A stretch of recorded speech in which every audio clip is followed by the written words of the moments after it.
오늘 우리에게 주시는 하나님의 말씀은 사도행전 7장 44절에서 50절까지 말씀입니다. 우리 조상들이 광야에 살 때 그들에게 증거의 장막이 있었습니다. 그것은 모세에게 말씀하시는 분이 지시하신 대로 만든 것인데 모세가 본 모형을 따라 만들었습니다. 우리 조상들은 이 장막을 물려받아서 하나님께서 우리 조상들 앞에서 쫓아내신 이방 민족들의 땅을 차지할 때에 여호수아와 함께 그것을 그 땅에 가지고 들어왔고 다윗 시대까지 물려주었습니다. 다윗은 하나님의 은총을 입은 사람이므로 야곱의 집안을 위하여 하나님의 거처를 마련하게 해달라고 간구하였습니다. 그러나 야곱의 집안을 위하여 집을 지은 사람은 솔로몬이었습니다. 그런데 지극히 높으신 분께서는 사람의 손으로 지은 건물 안에 거하지 않으십니다. 이것은 예언자가 말하기를 주님께서 말씀하신다. 하늘은 나의 보좌요 땅은 나의 발판이다. 너희가 나를 위해서 어떤 집을 지어주겠으며 내가 쉴 만한 곳이 어디냐. 이 모든 것이 다 내 손으로 만든 것이 아니냐 한 것과 같습니다. 아멘. 오늘 말씀의 제목은 움직이는 중심을 향해입니다. 샬롬, 주님의 은혜와 평강이 함께 하시길 빕니다. 오늘 본문 첫 번째 절에는 증거의 장막이라는 표현이 나옵니다. 일반적으로 우리는 좋은 위치에 자리 잡은 웅장한 모습의 고정된 건물을 볼 때 경외감에 사로잡히곤 합니다. 그런데 오늘 본문에서 사용된 장막이라는 표현은 언뜻 보면 번듯하게 세워진 건축물에 비하면 초라하기 짝이 없습니다.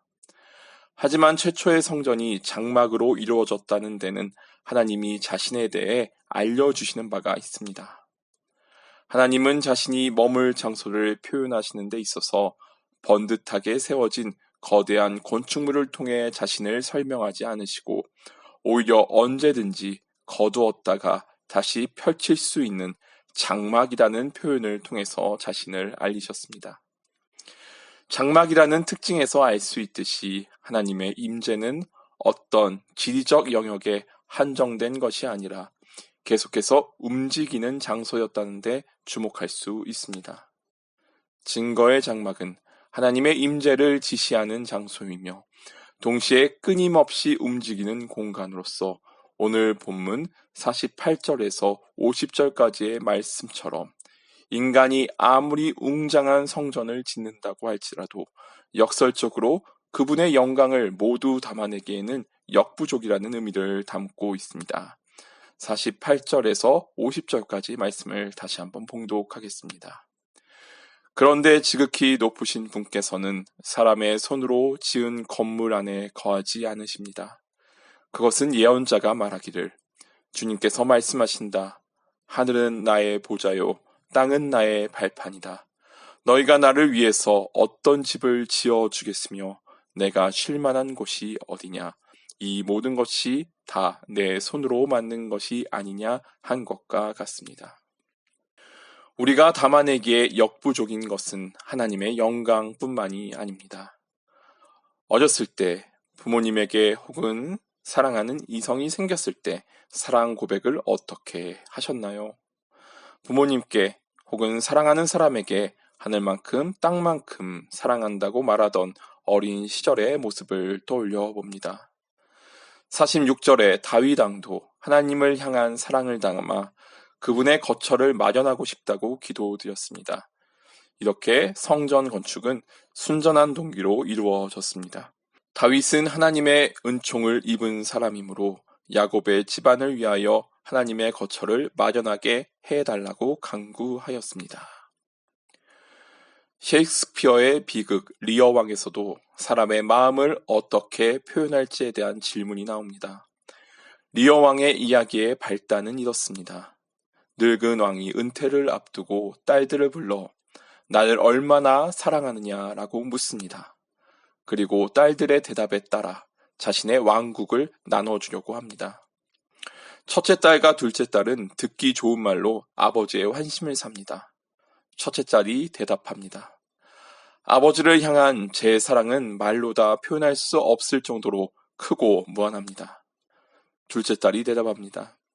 저는 언니보다 아버지를 더 사랑하며 아버지를 위해 제 모든 것을 바칠 준비가 되어 있습니다. 그런데 막내딸이 다음과 같은 대답을 내놓습니다. Nothing, my lord. 번역에 따라서는 아무 말도 할 수 없습니다, 전하. 혹은 아무것도 없어요, 폐하. 라고 옮길 수 있습니다. 막내딸의 대답으로 인해 리어 왕은 큰 혼란에 빠집니다. 나를 사랑하지 않는다는 뜻인가? 나에 대한 딸의 마음이 차가운 것인가? 리어 왕은 막내딸 코딜리아를 가장 사랑하고 의지했지만 이 사건으로 인해서 그녀에게 크게 실망하여 그녀를 왕국에서 쫓아내고 그녀와의 관계를 끊어버립니다. 그렇게 리어 왕은 결국 첫째 딸과 둘째 딸에게 왕국을 나누어 주지만 결국 이 두 딸은 왕을 배신하고 권력을 탐하게 됩니다. 반면 코딜리아는 왕국에서 쫓겨난 이후에도 진심으로 아버지를 사랑하여 어려움에 처한 아버지를 구하려고 노력하지만 리어 왕은 아버지를 향한 코딜리아의 진정한 사랑을 너무 늦게 깨닫고 극은 비극으로 마무리됩니다. 사실 코딜리아의 대답은 아버지에게 혼란을 주고자 했다기보다 아버지를 향한 저의 사랑을 말로 다 표현할 수 없습니다 라는 의미였다는 것을 우리는 알 수 있습니다. 코딜리아는 아버지를 향한 자신의 사랑을 표현할 만한 어떤 적절한 표현도 찾을 수 없었던 것입니다. 이렇게 사랑은 말로만 설명되는 것이 아니라 언어와의 저항하는 실제의 영역입니다. 그곳에 분명히 있지만 증명할 수 없으며 우리의 인식 체계를 벗어나 잡힐 듯 잡히지 않습니다. 이러한 대답은 문학 작품뿐만 아니라 그리스도교 역사 안에서도 있었습니다. 13세기 중세 교회사에서 가장 위대한 신학자이자 철학자로 손꼽히는 토마스 아퀴나스는 이탈리아의 귀족 가문에서 태어나서 가족의 반대를 무릅쓰고 도미니코회에 입회했습니다. 그는 수도원에서 철학과 신학을 공부하며 신학자로서 두각을 나타냅니다. 파리와 쾰른에서 공부하며 특히 아리스토텔레스의 철학을 기독교 신학에 통합하여 신학이 오늘날에 이르기까지 큰 공헌을 했습니다. 그의 주 저서로는 신학대전이라는 책이 있는데 아퀴나스가 이 책의 집필을 마무리해 가던 중 하루는 신비한 경험을 하게 됩니다. 아퀴나스는 기도 중 예수님께 이런 질문을 받습니다. 토마스야, 내가 나를 위해 많은 것을 썼다. 내가 너에게 무엇을 주길 바라느냐? 이에 대해 아퀴나스는 간결하고 깊은 의미를 담아 이렇게 대답했다고 전해집니다. 주님, 당신 외에는 아무것도 원하지 않습니다. 그는 한평생 신학을 위해 헌신했지만 그가 원했던 것은 학문적 업적과 세속적 보상이 아니라 하나님을 향한 사랑이 전부였습니다. 우리의 신앙에도 삶의 모든 노력과 수고의 끝에 이러한 아름다운 단순함이 있기를 소망합니다. 항상 거대한 스펙터클 앞에서도 그 중심에는 무엇이 있는지, 또 그 웅장함을 추구하는 나의 마음에는 무엇이 있는지를 들여다보시기를 바랍니다. 그 웅장함으로 인해 본래의 뜻을 잃어버린다면 그 거대함은 진리를 표현하는 것이 아니라 도리어 진리를 가리는 것이 될 수 있습니다. 이것이 오늘 사도행전에서 스데반이 공의회에서 변론한 내용의 핵심입니다. 그뿐만 아닙니다. 우리는 초라해 보이는 겉모습으로 인해 그 안에 감추어진 실제를 간과하기도 합니다.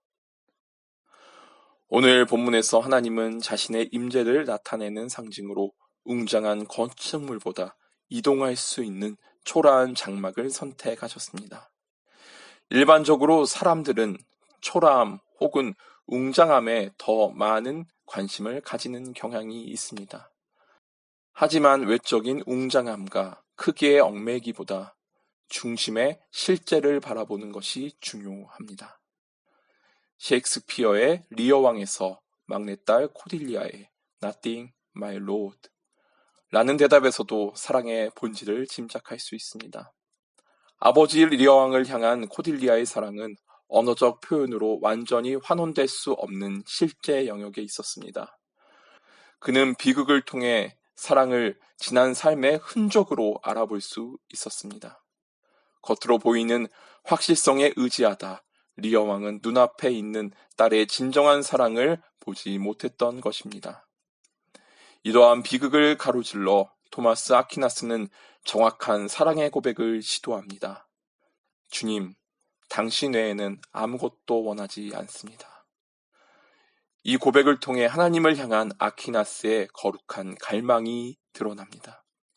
이렇게 엄청난 신학적 업적과 이를 이루기 이전에 아퀴나스에게는 하나님을 향한 단순하고 진실한 마음의 중심이 있었습니다. 우리의 신앙도 이처럼 하나님을 향한 마음의 중심을 갖기를 원합니다. 오늘날 우리도 종종 외적인 화려함이나 크고 작은 규모를 추구하며 본질을 잃어버릴 때가 많습니다. 그러나 하나님이 증거의 장막을 통해 보여주신 것처럼 초라해 보이는 외면 속에서도 진리를 바라보고 때로는 우리의 노력과 지나친 열망이 진리를 가리고 있는 것은 아닌지 경계해야 합니다. 그렇기에 우리의 삶과 신앙에서 중요한 것은 외적인 웅장함이나 복잡함이 아니라 하나님을 내 마음의 중심에 두는 단순함과 진리에 다가서고자 하는 용기를 위해서 우리는 함께 기도해야 합니다. 끊임없이 움직이는 증거의 장막처럼 우리도 삶의 여정 속에서 하나님을 중심으로 두며 그분의 임재와 사랑을 체험하고 그분의 사랑을 누리는 믿음의 여정이 되길 소망합니다. 작고 초라함 속에서도 그 속에 담긴 위대한 사랑을 발견하고 눈앞에 보이는 화려한 영광 속에서도 사랑과 진리로 살아가길 기도합니다. 다 함께 기도드리시겠습니다. 사랑의 하나님 감사합니다. 우리는 보이는 것, 듣는 것에 현혹되어 눈과 귀를 속이는 기만 가운데 살기 일쑤입니다. 그래서 바로 앞에 놓인 진실을 놓칠 때가 많습니다. 이런 우리의 연약함을 불쌍히 여겨 주옵소서. 오늘 스데반의 설교처럼 이 시간 움직이는 성막과 예루살렘 성전으로 담아낼 수 없는 하나님의 영광을 바라보며 순전한 믿음으로 살기를 기도드립니다. 새로운 일을 행하시는 하나님과 동행하며 매일매일 우리에게 주어진 삶을 충만하게 살도록 인도하여 주옵소서. 예수 그리스도의 이름으로 기도드립니다. 아멘.